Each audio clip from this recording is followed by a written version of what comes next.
Salutations mes amis. Aujourd'hui, nous allons examiner la vie d'un homme extraordinaire dont il est question au chapitre 5 du livre La tragédie des siècles, aussi intitulé Le Grand Espoir. L'homme était mort et enterré depuis plus de 40 ans, lorsqu'un jour un groupe de personnes à l'allure étrange s'est approché du cimetière de Lutterworth, en Angleterre, pelle à la main. Se rassemblant autour de la tombe, un prêtre leur a ordonné d'exhumer les restes de John Wycliffe, un pasteur, orateur, diplomate, auteur et professeur d'Oxford très apprécié, mort le 31 décembre 1384. Déclaré hérétique et excommunié rétroactivement, l'Église de Rome a voulu se venger de ce réformateur précoce. Les os de Wycliffe furent brûlés et ses cendres dispersées dans la rivière Swift. Qu'avait-il fait pour mériter un tel sort? Pourquoi l'Église de Rome était-elle si déterminée à débarrasser la terre de ses restes? Parce qu'il avait osé dire la vérité et fournir la parole de Dieu aux gens dans leur langue maternelle. Un siècle avant la naissance de Martin Luther, John Wycliffe proclamait « Faites entièrement confiance au Christ, appuyez-vous entièrement sur ses souffrances, gardez-vous de chercher à être justifié autrement que par sa justice. » Né vers l'an 1328 dans une ferme d'élevage de moutons à environ 320 km de Londres, Wycliffe s'est révélé très tôt un excellent érudit au talent remarquable. Il avait aussi un amour profond pour Dieu. Pendant ses études à l'université d'Oxford, il a pu, grâce à sa capacité à lire les langues anciennes, accéder aux Écritures.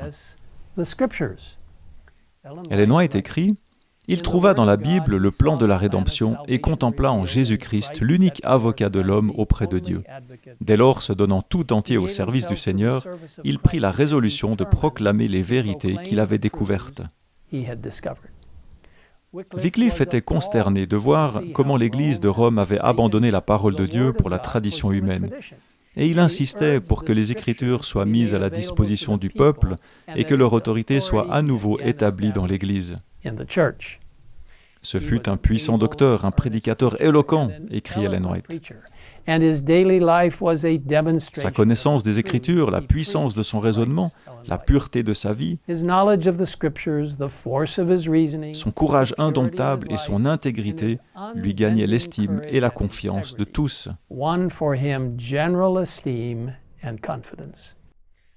En tant qu'aumônier du roi d'Angleterre, Wycliffe déconseilla au roi de payer le tribut exigé par le pape et démontra que les prétentions papales sur les souverains séculiers étaient contraires à la raison et à la révélation. Il s'est également élevé contre les méfaits des nombreux frères catholiques qui pullulaient en Angleterre, vendant des indulgences, exigeant l'aumône et vivant somptueusement, tout en dépouillant le pays et le peuple de ses richesses. Wycliffe commence à écrire et à publier des traités contre les frères, orientant l'esprit du peuple vers les enseignements de la Bible et de son auteur. Wycliffe est nommé ambassadeur royal et sert pendant 2 ans aux Pays-Bas, où il défend l'Angleterre contre les représentants du pape venus de France, d'Italie et d'Espagne. Il a beaucoup appris et une fois de retour en Angleterre, il a continué à défendre l'importance de la Bible, proclamant que les dieux de Rome étaient l'avarice, l'orgueil et le mensonge. Le pape envoya bientôt 3 déclarations publiques, connues sous le nom de bulles papales, en Angleterre, exigeant que ce maître de l'hérésie soit immédiatement réduit au silence. Dieu est intervenu pour protéger son serviteur, et bien que l'Église de Rome ait tenté à plusieurs reprises de mettre fin à la vie de Wycliffe, aucune n'a réussi. Même lorsqu'il semblait être sur son lit de mort, Wycliffe est resté fidèle. Pensant que ce soi-disant hérétique succomberait à une maladie grave, les prêtres et les moines se précipitèrent à son chevet. « Vous avez la mort sur les lèvres, lui dirent-ils. Soyez touchés de vos fautes et rétractez en notre présence tout ce que vous avez dit à notre détriment. » Le réformateur écouta en silence. Puis, se levant sur son siège et regardant ses tourmenteurs droit dans les yeux, il répondit d'une voix ferme et forte, « Je ne mourrai pas, mais je vivrai, et je raconterai les forfaits des moines. » Les paroles de Wycliffe s'accomplirent. Il vécut assez longtemps pour voir entre les mains de son peuple l'arme que l'Église de Rome craint le plus, l'instrument céleste destiné à éclairer, à libérer, à évangéliser le monde, la parole de Dieu. Ce fut la première traduction anglaise de la Bible jamais réalisée. Bien que Wycliffe se soit clairement prononcé contre l'Église de Rome, les papistes n'ont pas été autorisés à faire de lui un martyr. Il est mort de cause naturelle, mais son œuvre fondatrice a continué à exister, fournissant un terrain solide pour la réforme à venir. La vie de Wycliffe est un monument de la puissance éducatrice et transformatrice de la parole de Dieu, écrit Ellen White. Le Saint-Livre fit de lui ce qu'il fut. Plus que toute autre étude, celle de la Bible ennoblit les sentiments et les aspirations. Elle inspire la persévérance, la patience, le courage, la fermeté. Elle forme le caractère et sanctifie l'âme. La révélation de tes paroles est claire, elle donne de l'intelligence à ceux qui manquent d'expérience.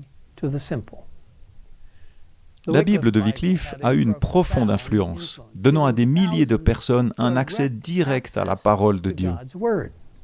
Dans le livre des Martyrs, John Foxe écrit « Bien qu'ils aient déterré son corps, brûlé ses os et noyé ses cendres, ils n'ont pas pu brûler la parole de Dieu et la vérité de sa doctrine,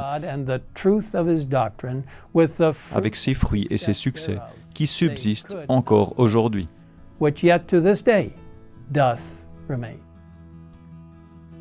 Remercions Dieu pour le travail de Jean Wycliffe et de bien d'autres qui sont restés fidèles à Dieu, quel qu'en soit le prix. Et maintenant, je vous invite à prier avec moi. Père Céleste, nous te remercions pour les merveilleux et puissants prédicateurs de la justice, des personnes qui ont ouvert la voie à la réforme, comme Jean Wycliffe. Nous te demandons d'aider chacun d'entre nous à défendre fermement la vérité pure, la vérité biblique, et à ne laisser aucune tendance humaine entrer dans nos croyances, mais à fonder nos croyances sur ta sainte parole. Merci pour cette inspiration du passé, et maintenant, alors que nous nous dirigeons vers l'avenir, nous nous remettons fermement entre tes mains, te demandant de nous aider à rester fermes pour toi. Nous te le demandons au nom de Jésus. Amen. Amen.